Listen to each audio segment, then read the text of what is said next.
Então bora lá, meus amigos, porque chegamos ao 5º episódio da 2ª temporada de A Casa do Dragão. E enquanto alguns choram a perda da princesa Rhaenys, outros desfilam com a cabeça da Meleys em Porto Real. Enquanto isso, Daemon segue totó das ideias em Harrenhal e acaba até mesmo virando uma laje para ajudar nas reformas. Alicent e Rhaenyra completamente desmoralizadas dentro dos seus próprios conselhos. E Aemond, enfim, consegue dar um golpe de herança em Aegon, que atualmente se encontra em estado de carne de sol passada na chapa de aço valeriano.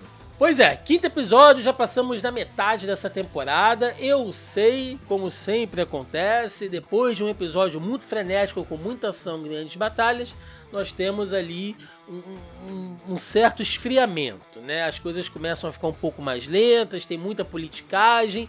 Vale lembrar que a Guerra dos Tronos não se luta só com espadas e dragões, não é mesmo? Tem que ter ali todas aquelas tramóias.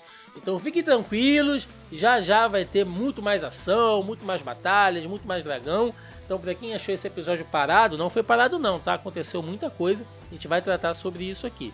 Fiquem tranquilos. E eu já quero começar falando do nosso querido Corlys Velaryon, serpente marinha, senhor da Casa Velaryon, que tem muitos problemas para resolver, né? Principalmente agora também com a morte da princesa Rhaenys, eu acredito que haverá maior participação dele na história, que estava meio apagadinho nessa temporada até então. E a gente pode começar falando realmente dessa dor dele, dessa tristeza que ele sente, do luto em relação a Rhaenys, porque o relacionamento deles, diferente do que acontece com a maioria desses relacionamentos arranjados, que a gente sabe que é muito mais por uma questão política do que amorosa, é que havia um sentimento entre eles, né? Houve um elo, houve um amor entre os dois, mesmo de um casamento arranjado entre as duas casas. Então ele realmente sente a perda dela, ele que tá vendo que tá ficando cada vez mais sozinho, perdeu o filho, perdeu a filha, tá perdendo os netos, tá no meio de uma batalha, tá velho, tá ferido, tá cansado. Então o Corlys está chegando ali numa situação bem delicada. Segundo, ele tem que começar a pensar na questão de um herdeiro, porque com a morte do Lucerys naquela batalha contra o Aemond e a Veigar, e também a morte, né, entre aspas, do Laenor, ele tá sem herdeiro para Casa Velaryon. E aí, assim, eu tenho visto algumas teorias dizendo que o Laenor vai voltar e que ele vai montar o dragão de novo e que vai trazer um exército. E assim, gente, desencanem disso, tá? A não ser que a série queira fazer uma mudança muito drástica no seu texto original, coisa que eu acho ruim, particularmente, tá? O Laenor saiu da série, acabou. Porque originalmente ele morre mesmo. O Laenor tá morto, no original. Aqui, e eu comentei isso quando a gente falou lá da temporada passada, aquela saída dele ter se fingido de morto para poder fugir, enfim, né, e viver a vida dele do jeito que ele queria, aquilo ali foi mais uma estratégia, mais uma passada de pano, digamos assim, do roteiro para aliviar pro lado da Rhaenyra e do Daemon, do que realmente se importar com o personagem. Porque ficaria muito feio pra Rhaenyra como uma das protagonistas, digamos assim, porque geralmente Game of Thrones não tem muito protagonismo, né? Cada um tem seu espaço. Mas ela, que é um dos personagens centrais, eu acho que ficaria feio pra ela se ela tivesse participado de alguma tramóia que levasse à morte dele. Acho que tiraria um pouco dessa coisa do heroísmo dela. Então a série deu essa passada de pano para dar essa saída honrosa para ele. Só que o personagem, a princípio, tá fora, ele não volta. Então eu, sinceramente, acho que essas teorias não tem muito fundamento não, tá? E agora ele acaba sendo ali convocado para ser a mão da rainha Rhaenyra. E isso faz total sentido, né? As coisas realmente acontecem dessa forma, porque pode não parecer, para quem lê os livros, tá, gente? Eu sei que eu não tô falando nada de novo aqui não, mas para quem tá acompanhando só a série, eu acho legal as pessoas terem isso em mente. Muita gente não sabe a grandeza de Corlys Velaryon, sabe? Além dele ter se transformado numa figura lendária na história das casas nobres de Westeros, por todas as viagens que ele fez, os lugares que ele foi, o que ele descobriu, o cara é realmente um marco da história e principalmente da navegação de Westeros, sabe? Muita coisa que se sabe de outros lugares, de outras rotas, Tudo isso se deve ao Corlys. Ele não ganha a alcunha de Serpente Marinha à toa. Segundo, ele deixa a Casa Velaryon como uma das casas mais fortes de Westeros. Para quem acompanhou só a série principal, isso pode parecer estranho, porque, se eu não me engano, na série mesmo de Game of Thrones, a Casa Velaryon ela só é citada, nem é mostrada, nem nada disso. Tudo bem que a gente está falando de épocas diferentes também, né? Mas nesse ponto que a gente está, a Casa Velaryon ela é muito, muito forte, muito rica, muito influente, e isso se deve muito em parte ao que o Corlys fez. Então, algumas pessoas talvez não saibam a grandeza desse cara, como ele é respeitado, como ele é bem visto, como ele é poderoso. Então, acho que isso passa um pouco desapercebido. Então, o Corlys como mão da Rhaenyra vai ser muito importante, principalmente para validar, para dar muito mais autoridade à reivindicação dela, que é algo que ela precisa muito nesse momento. E ainda sobre o Corlys, né, vamos destacar aqui aquela passagem dele com a Baela, que foi grandona, hein? A mina peitou o avô ali e tal, ao ponto do cara até convidar ela para ser herdeira, e teve aquela fala impactante dela dizendo que ela é fogo e sangue, então ele tem que procurar alguém que seja sal e mar, e deixando clara essa divisão, porque ela tem sangue das duas casas, ela é tanto Velaryon como ela é Targaryen, mas ela é muito mais uma montadora de dragões do que exatamente uma mulher do mar. Então ele precisa, ela deixa claro para ele isso naquela frase. Achei bem dura, inclusive, a forma como ela coloca, mas é muito próprio da Baela. E pode não parecer, tá, gente? Mas prestem atenção como a Baela e a Rhaena são diferentes. Na temporada anterior, elas são vistas ali apenas como umas menininhas, né, gêmeas, enfim. Mas aqui a gente já começa a ver como cada uma se destaca. A Baela, que é a que tem o dragão, ela é muito mais assim agressiva, sabe? Ela é não no sentido de ser violenta, mas ela é muito mais agressiva nas atitudes. Enquanto a Rhaena, pelo fato dela não ter um dragão, dela começar a se envolver mais nessas questões do trato social, ela vai se transformando muito mais numa... como é que eu posso dizer? Ela vai desenvolvendo mais essa parte diplomática, sabe? Então, enquanto uma é muito mais impetuosa, a outra é mais estratégica.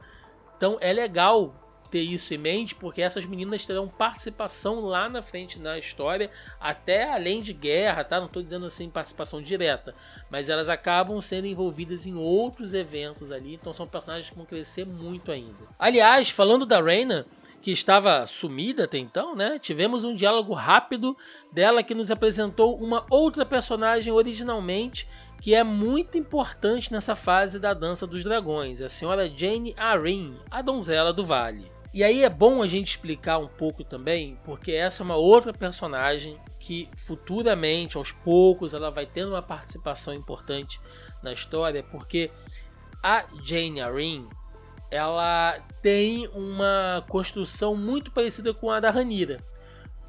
O pai e os irmãos dela morreram muito jovens, né, quando ela era muito jovem, e ela acaba sendo a única herdeira do Ninho da Águia, né, e consequentemente senhora de todo o vale. Só que, como mulher, ela é contestada ali algumas vezes pelo primo dela ali, que é da casa Royce, né, e outros nobres ali que fazem parte da região do vale vão contestá-la. Ela acaba se casando, mas fica viúva cedo, ou seja, tem um histórico de homens perto dela em posição de poder não durarem muito, mas ela continua ali comandando de mão firme o vale. Isso é importante porque futuramente tanto o vale como o norte serão aliados decisivos para os pretos, para a reivindicação da Rhaenyra, porque nesse momento a gente tem o quê? Tem os verdes subindo. Você vê que a casa Lannister, né, o Jason Lannister, que faz parte do conselho do Aegon, já convocou tropas. O próprio Cole já pediu que se entre em contato casa Tyrell e toda a força da Campina para se unir aos verdes. Então a galera tá subindo. Tem ali as casas da região das terras do rei, tem os Baratheon. Então tá todo mundo subindo para ir atrás de Harrenhal, para poder fechar a passagem em relação ao norte, para bloquear a Rhaenyra de todas as formas. Só que, em um momento, essa galera vai descer também. Então, quando descer, meu amigo, quando as forças do norte descerem, se unirem com o Vale e começarem a empurrar as forças dos verdes para baixo, aí é marretada. Só que isso vai demorar ainda um tempinho para acontecer. Então, sim, a senhora Jane, ela tem uma importância dentro da história, mais tarde, politicamente também. Ela é muito respeitada, ela é muito influente. Então é uma personagem que está sendo apresentada agora que vale a pena vocês prestarem atenção nela. Agora, deixando de lado um pouquinho essa mulherada braba, vamos falar do Daemon Targaryen, que, assim, a série tem mudado o personagem. O Daemon sempre foi o porra louca, ousado e destemido, e agora ele vem se transformando num rei consorte mimado que perde tempo tampando o buraco em Harrenhal enquanto os verdes avançam com seu exército. E aqui é uma das broncas que eu tô tomando da série nessa temporada, que são tudo que envolve o arco do Daemon. Primeiro, tá? Vamos lá. Essa coisa das alucinações dele, que é algo que tem só na série, isso no livro original não é mencionado em momento nenhum, que ele estivesse alucinando, tendo pesadelos, enfim. Aquilo ali claramente é uma manipulação da Alice River. Ela está enfeitiçando ele de alguma maneira. Ele já começa a perceber isso também. Que toda vez que ele começa a alucinar, ela tá ou atrás dele ali, tá mandando uma mandinga nele, um olho gordo, né, alguma coisa assim. O Daemon precisa, sei lá, fazer uma reza, fazer alguma coisa, porque o negócio tá feio ali em cima dele. Mas a questão é que a Alice River tá tirando a pior parte dele.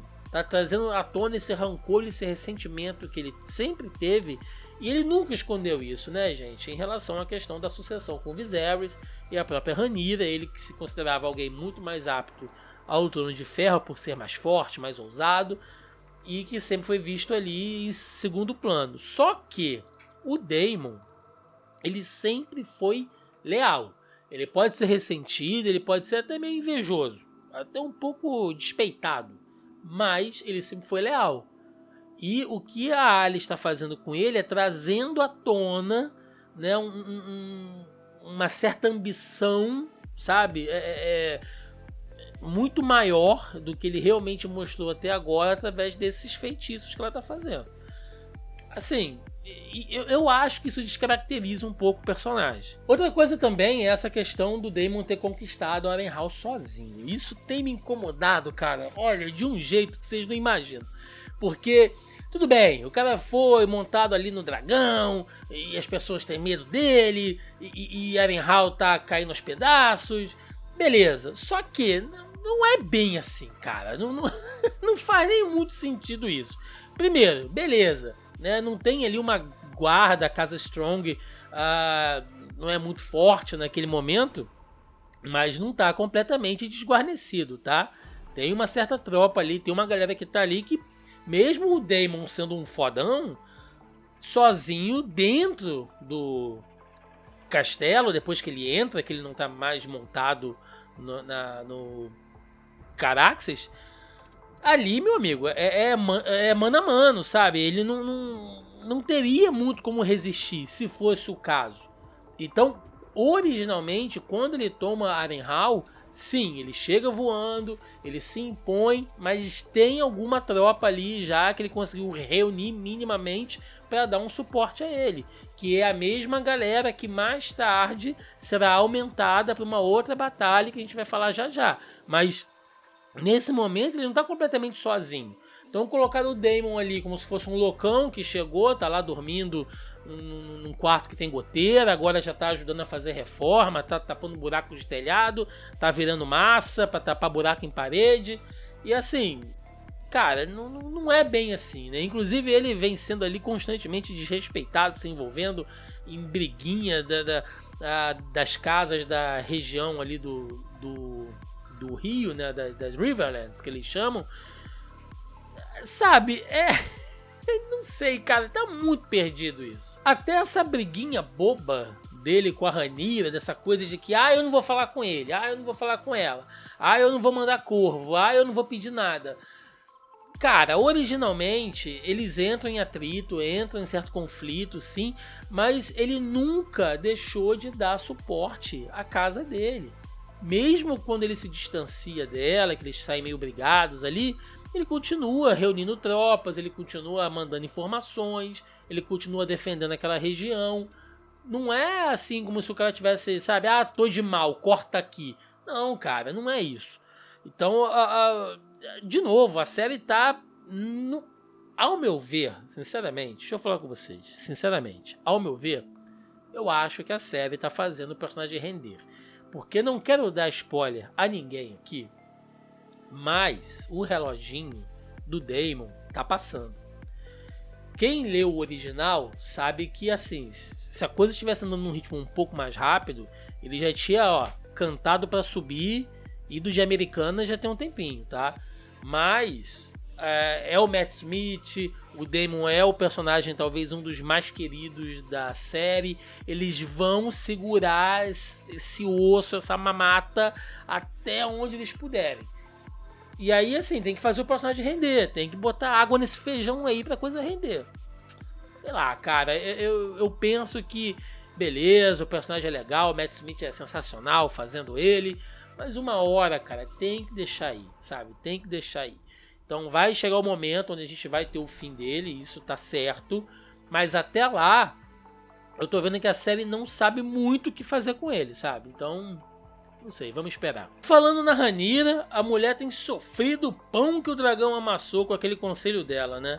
Os caras simplesmente tratam as coisas ignorando a mulher na cara dura, mas em parte, talvez a culpa disso tudo seja da própria Rhaenyra. Então vamos lá, por que eu tô dizendo isso? E aqui eu vou irritar os fãs da Rhaenyra de uma maneira, né? Mas, gente, tem que botar o dedinho ali na ferida, não tem jeito. A Rhaenyra da série, ela é muito diferente da Rhaenyra do livro original. Então, na série, desde o início, a gente vê que existe uma clara vontade de criar uma relação, de criar uma identificação dela com a nossa querida Daenerys, né? Então, assim, colocam as duas usando um figurino que é muito semelhante, o próprio corte de cabelo, a aparência delas, para criar uma identificação. Isso, se a gente for pensar como marca, a série como uma marca, como uma franquia, faz total sentido, tá bom? Não é isso uma implicância minha, não. Eu entendo que isso esteja sendo feito para criar essa identificação com o público que não lê os livros, ok? Zero problema com isso. Mas também rola essa coisa dela ser a herdeira, sabe? Que tá lutando contra tudo e contra todos para assumir aquilo que é dela por direito. Então cria-se essa relação entre as duas personagens. Outra coisa também que não existe, nunca existiu, foi essa amizade dela com a Alicent, sabe? Elas se odeiam desde o início, então isso também foi uma outra forma que a série achou de construir os eventos, e eu acho que faz parte desse esforço de marketing da HBO de criar uma rivalidade entre as duas, para promover também uma interação do público. A gente entende, as coisas são dessa forma, é um produto midiático, beleza. Agora, aquela conversa que ela teve com o Jace, que ela fala que se eu tivesse nascido homem, meu pai teria colocado uma espada na minha mão, eu poderia resolver tudo, eu não estaria sendo colocado de lado pelo meu conselho, né? Mas eu só fiquei aqui aprendendo o nome de casa, o nome de nobre, a história de Westeros. Aqui eu vejo um pouco da Rhaenyra original como ela é, porque, de novo, não fiquem tristes, vocês que são fãs dos pretos, não fiquem tristes comigo, tá? Mas a Rhaenyra, ela tem os defeitos dela, lógico, que ela é uma menina mimada. Rhaenyra sempre foi uma menina mimada pelo pai. O Viserys sempre mimou muito a Rhaenyra. E a gente entende, é a filha única. Vocês sabem que filho único é um negócio problemático, né? Quem é filho único aí, vocês sabem que vocês são enjoados pra cacete. Todo mundo conhece aquele filho único que é o reizinho da casa. Então, a Rhaenyra passou muito por isso, cara. E existe uma coisa que a Rhaenyra nunca fez, apesar dela sempre... Porque assim, se por um lado a Rhaenyra ela sempre fez questão de se afirmar como herdeira, de pedir ao pai que não, mas você tem que dizer que eu sou a sua herdeira, você tem que me validar como a sucessora do Trono de Ferro, eu quero, e bati o pezinho, e ele foi lá e fez. Por outro lado, quando isso aconteceu, a Rhaenyra se preocupou com 1000 outras coisas do que se preparar para ser uma sucessora. E a gente vê um pouco disso na série também. Ela faz questão, aí o Viserys vai lá, faz uma reunião, chama o nobre de todas as casas, eles vão lá, se ajoelham para ela, juram a fidelidade, e depois disso, a Rhaenyra vai andar de cavalo, vai andar de dragão, vai namorar, vai fazer de tudo, menos se preocupar com a sucessão. Ah, Thiago, mas ela é jovem, mas ela quer viver a vida, ela não quer ficar... Beleza, mas por que você assume uma giromba dessa? Porque assumir... você escolhe... Cara, a sucessão do Trono de Ferro não é fácil, governar Westeros não é fácil. Então, assim, ou você sai fora disso, sabe? Tipo, ó, não, eu não quero, eu vou deixar pra outro... Ou você escolhe a caceta menor e senta, cara. Porque não dá pra você ficar nesse meio termo, porque os caras vão te engolir, velho. As casas grandes vão te engolir, os mais ambiciosos, os mais espertos vão te engolir. E a Rhaenyra, em momento nenhum, se preocupou com isso. Ela ficou se fiando naqueles juramentos que foram feitos anos atrás, quando o pai dela estava vivo. A maioria daqueles lords morreram. Aí já assumiu o filho, já assumiu o neto, já assumiu o sobrinho. As coisas mudaram. E ela ficou ali de boa, sabe? Ficou, eu não preciso mais fazer aliança. Porra, cara, ela tem 3 filhos homens. 3 não. Ela tem 5. Até então ela tinha 5 filhos homens. E ela não se preocupou com questão de casamento, de fechar acordo com as casas. Sabe, de falar, não, olha, quando crescer eu vou casar você com a filha do Lannister, eu vou casar você com a filha do Stark, né?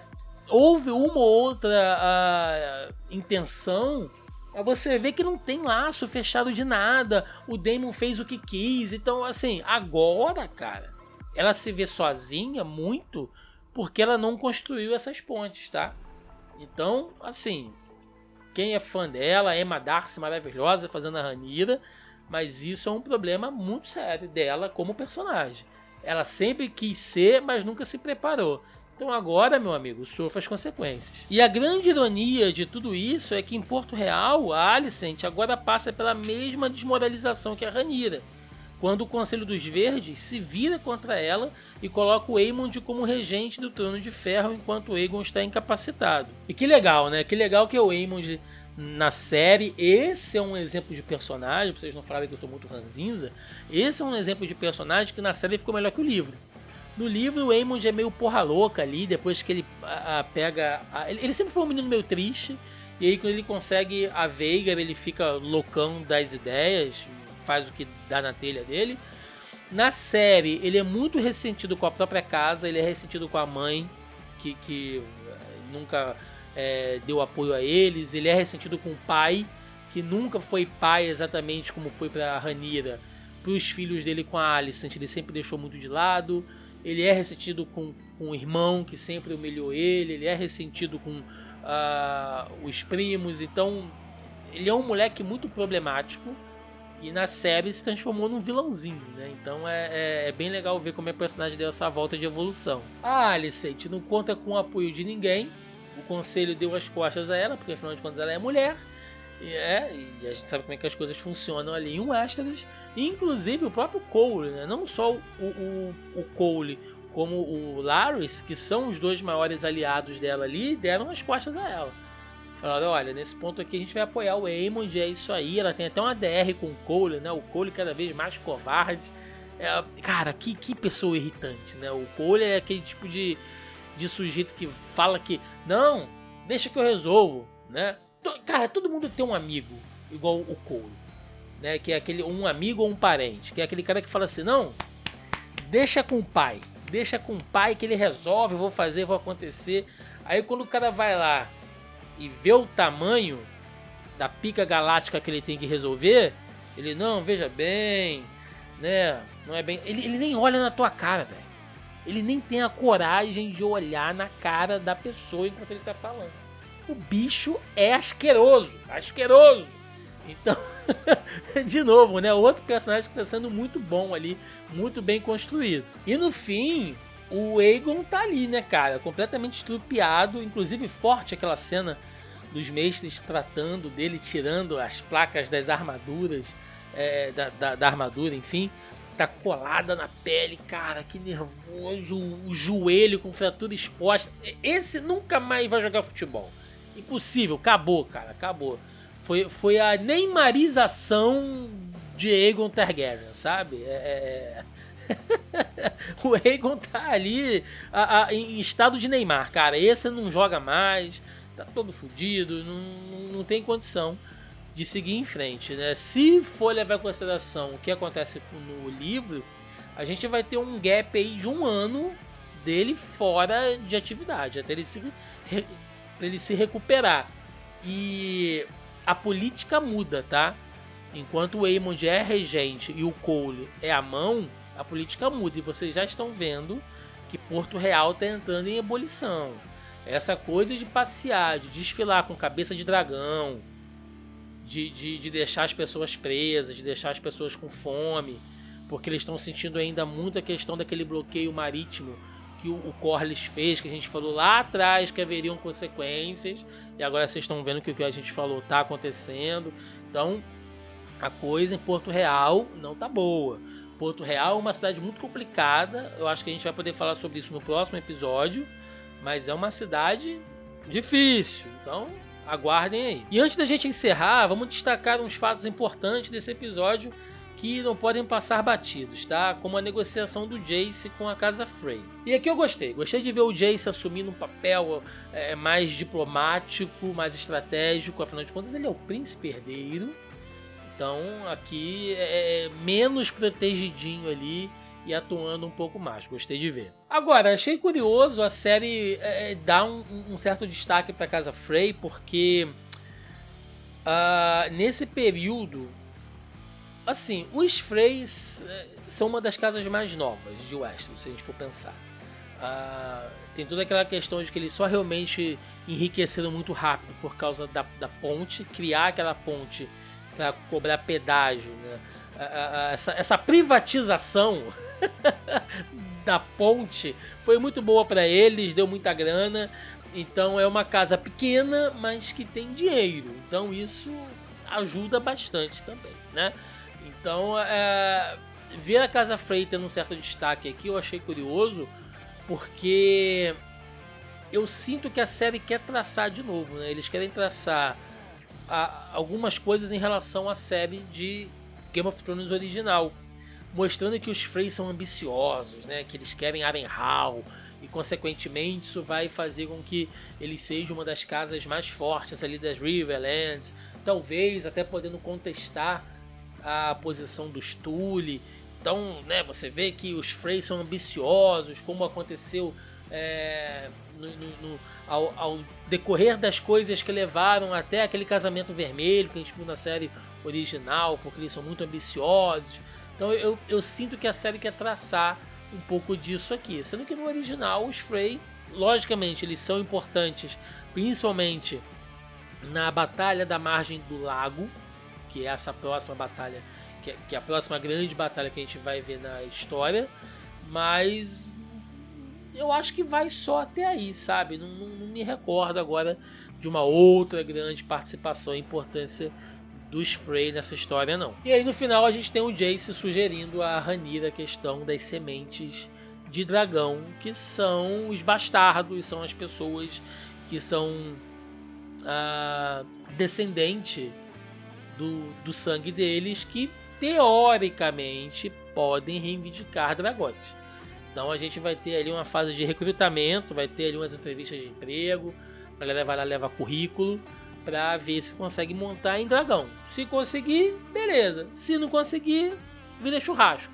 Então a gente vai ver ali que inclusive alguns dos personagens que são essas sementes que podem assumir esse cargo já foram apresentadas na série.